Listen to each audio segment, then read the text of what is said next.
Alloh azza va jalla Odam alayhissalom va Havvo uchun jannatda hamma narsani muhayyo qildi, hamma narsani halol qildi. Faqat bitta mana bu daraxtga kelma, buni yema, zarar ko'rganlardan bo'lib qolasan dedi. Bitta imtihon, qaranglar, otamiz Odam alayhissalomga bitta imtihon bor. Mana shu daraxtga kelmasang bo'ldi. Hamma yo'q seniki.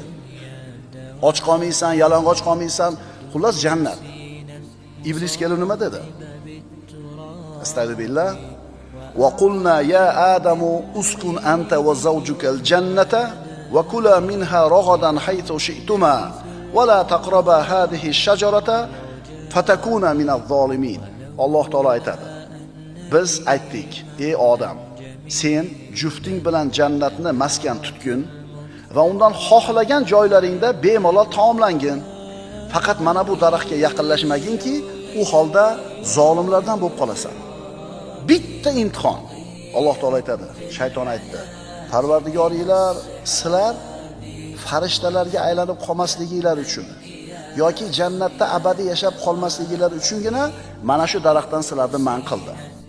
Menga kerakmi hozir? Juda ham zarurmi? Shuni olmasam o'lib qolmaymanmi? Shuni olmasam ko'chada qolib qolmaymanmi? Arzimagan 3 kunlik hayotni deb turib, zebi ziynatini deb turib, o'zini inson musibatga qo'ymasligi kerak. Yoshlarni ana shu qarzga bir narsalarni olishlikka targ'ib qilayotgan narsa reklama.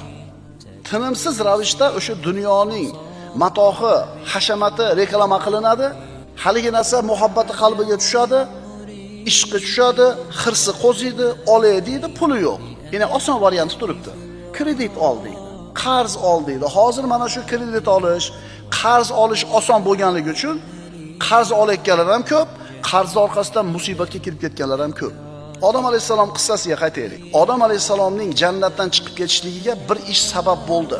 Ana shu ish, ana shu sabab hozir ham bor. Bor bo'lganda ham bu sabab bizni o'rab olgan har tomonimizni reklama. Odam alayhissalomni jannatdan chiqargan narsani reklama desak, adashmaymizmi?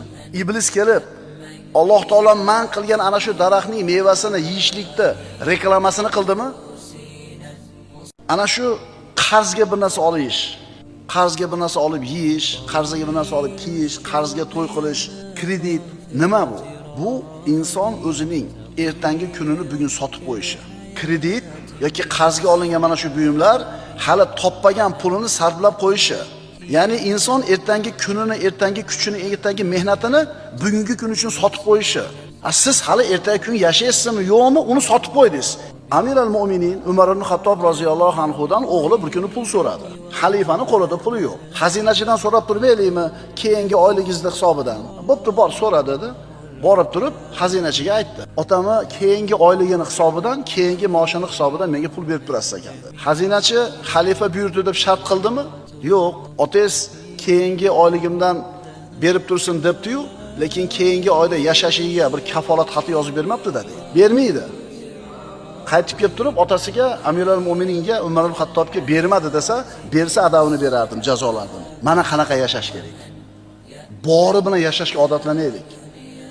iPhone 7 oldinglarmi, olmadinglarmi? Ha? Olinglar qarz bo'lib. Orqada qolib ketamizmi axir? 16sini ololmadik bo'pti. Siz 17si yilg'ili 15idan. O'sha sizga o'sha narsani nasiyaga, qarzga olishni tavsiya qilayotgan ulfatingizdan uzoqroq yuring. Bir gap bo'lar, alov deydi. Qanday bo'ladi bir gap? Uyingda moling bormi, qo'ying bormi sotib beradigan nima bor? Oyliging o'zi bir cheklangan bo'lsa, senga nima keragi bor unaqa bir hashammi? Palonchilar olgan bo'lsa, ular 30 yil, 40 yillik biznesmenlar, ularga bo'laveradi. Ko'rpangga qarab. Endi mana shu qarzni oxiratdagi salbiy oqibatlari. Hatto shahid bo'lgan inson ham o'zini maqom martabasiga yetishdan mana shu qarzi sababli to'xtatib turiladi. Payg'ambarimiz sollallohu alayhi vasallamning shafoatiga ham monelik qilishi bor bu narsani. Ba'zi ulamolar shahid odam o'zini maqomiga yetishidan qarzi sababli to'xtatib turgan bo'lsa, endi bu yoqdagi odamlar payg'ambarimizning shafoatiga ham mana shu qarzi sababli yeta olmay turishi mumkinligini aytishadi. Arzimagan 3 kunlik dunyo hayotini deb turib, oxiratda boy berib qo'ymaslik kerak. Esimizdan chiqmasin. Hatto shahid ham o'zini maqomiga yetishlikdan qarzi sababli to'silib qoladi. Alloh azza va jalla mana shunday bir zaruratsiz qarz olishlikdan Alloh o'zi bir panoh bersin. kunimizga rozi bo'lib, sabr qanoat qilib yashashlikka tavfiq bergan bo'lsin. Aqulu qawli hada va astaghfirulloh li va lakum. Innalloha va malaikatahu yusalluna alan nabiy ya ayyuhallazina amanu sallu alayhi va sallimu taslima. Vassalamu alaykum va rahmatullohi va barakatuh.